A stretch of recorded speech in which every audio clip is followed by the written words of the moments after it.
Hello दोस्तों, नमस्कार। उम्मीद चैनल के माध्यम से जितने भी ईपीएस 95 पेंशनर्स हैं, आप सबका स्वागत है। दोस्तों, आज मैं बात करने वाला हूं कि ईपीएस 95 पेंशनरों की पेंशन में वृद्धि को लेके क्या नई अपडेट है। तो सबसे पहले मैं बात करूंगा कि ईपीएफओ की तरफ से कुछ बहुत ही महत्वपूर्ण मैसेज सामने निकल के आ रहा है, और साथ ही साथ मैं बात करूंगा कि माननीय प्रधानमंत्री जी उनके द्वारा क्या अपडेट है ईपीएस 95 पेंशनरों को लेके। और इसके अतिरिक्त मैं बात यहाँ पे करूंगा कि श्रम मंत्री जी ने ईपीएफओ को लेके क्या एक बड़ी घोषणा की है।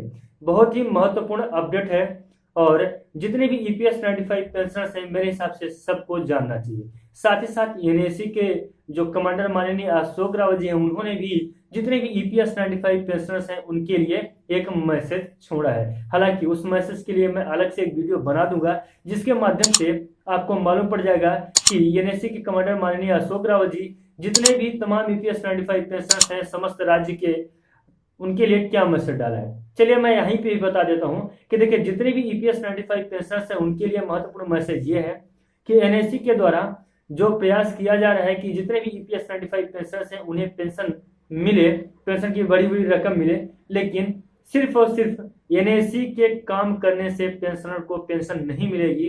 क्या सिर्फ एनएससी अकेले काम कर सकती है? पेंशनरों को भी उनके साथ में कदम से कदम मिला के चलना पड़ेगा, और उनके साथ में रहना पड़ेगा, खड़ा होना पड़ेगा। सिर्फ ये पूछने से आपको पेंशन नहीं मिलेगी कि पेंशन का क्या हुआ। थोड़ा सा पार्टिसिपेट करें, उसमें भागीदार बने, और जो तो महत्वपूर्ण जो काम हो रहे हैं एनएससी के तरफ से उस काम में हाथ बटाएं, ऐसा एक अपील था।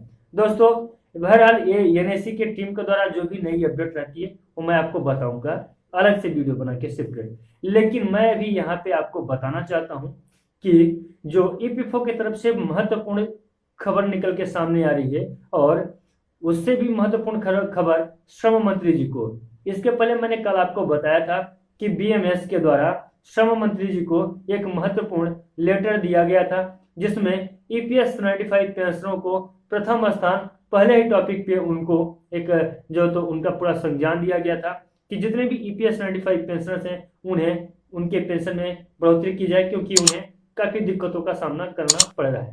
हालांकि दोस्तों, मैंने एक बहुत पहले वीडियो में बता दिया था कि ईपीएस 95 पेंशनरों को 7,500 रुपए पेंशन क्यों चाहिए। आप उस वीडियो को भी देख सकते हैं।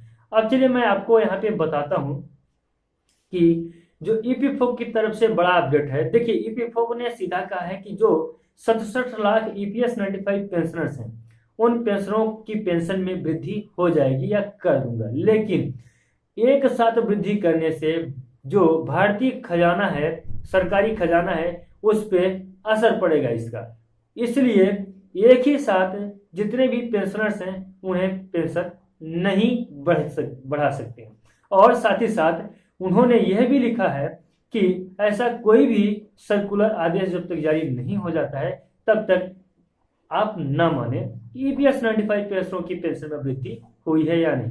और उससे भी महत्वपूर्ण बात यह है कि ईपीएफओ ने साफ और स्पष्ट रूप से यह बताया है कि बिना समझौते के ऐसा कोई भी प्रक्रिया नहीं है कि ईपीएस 95 पेंशनरों की पेंशन में बढ़ोतरी हो या उन्हें मेडिकल मिले, कुछ भी ऐसा नई सुविधा देने की बात नहीं हुई है।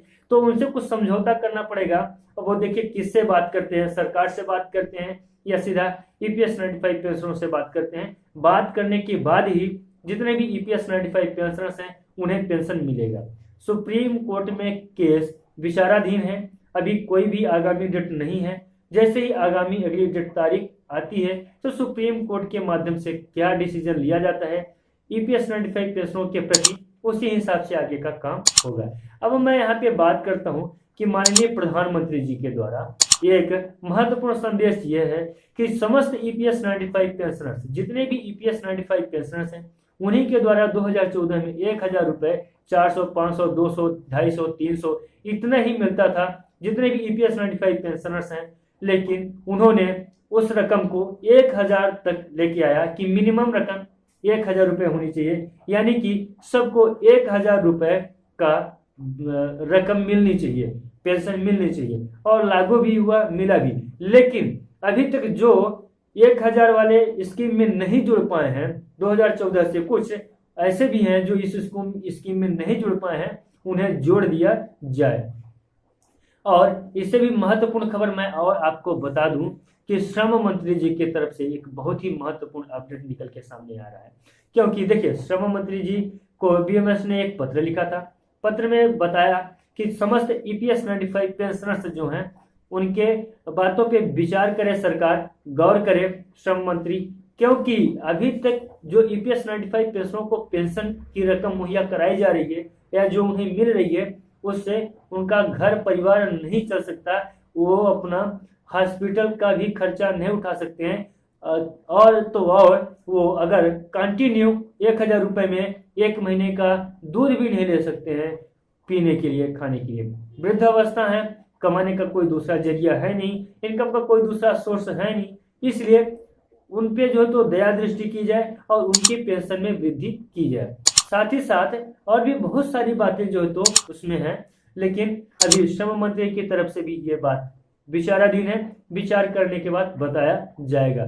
महत्वपूर्ण खबर यह है कि नए साल पे हो सकता है कि समस्त ईपीएस 95 पेंशनरों को पेंशन के बढ़ोतरी के रूप में कुछ उसका अंश आप देख सकते हैं।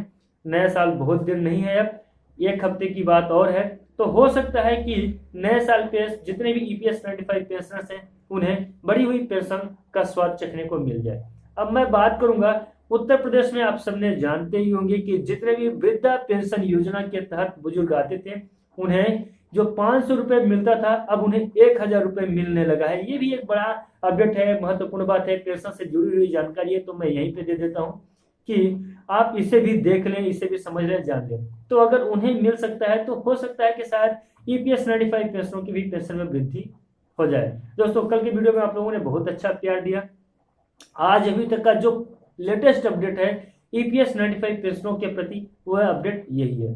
तो दोस्तों, आशा और उम्मीद करता हूं कि आपको हमारे द्वारा दी गई जानकारी काफी पसंद आती है, और छोटी हो या बड़ी जानकारी जैसे ही निकल के सामने आएगी मैं अपने वीडियो के माध्यम से आप लोगों तक पहुंचा दूंगा। तो अगर वीडियो देखना चाहते हैं, अगर अभी तक आपने चैनल को सब्सक्राइब नहीं किया है, नोटिफिकेशन पाना चाहते हैं, तो हमारे चैनल को सब्सक्राइब कर लें। साथ ही साथ ईपीएस 95 पेंशन से जुड़ी हुई कोई भी खबर आप तक आती है तो आप हमारे व्हाट्सएप नंबर पे हमें मैसेज कर सकते हैं, और आपके मन के अंदर में कोई भी प्रश्न है वो भी आप हमें हमारे व्हाट्सएप नंबर पे मैसेज कर सकते हैं। चैनल को सब्सक्राइब जरूर कर लें ताकि कोई भी इंफॉर्मेशन जो है तो ईपीएस 95 पेंशन या पेंशन से संबंधित आपसे छूटे ना। चलिए दोस्तों, मिलते हैं नए वीडियो में, नए अपडेट में। तब तक के लिए नमस्कार, जय हिंद, जय भारत।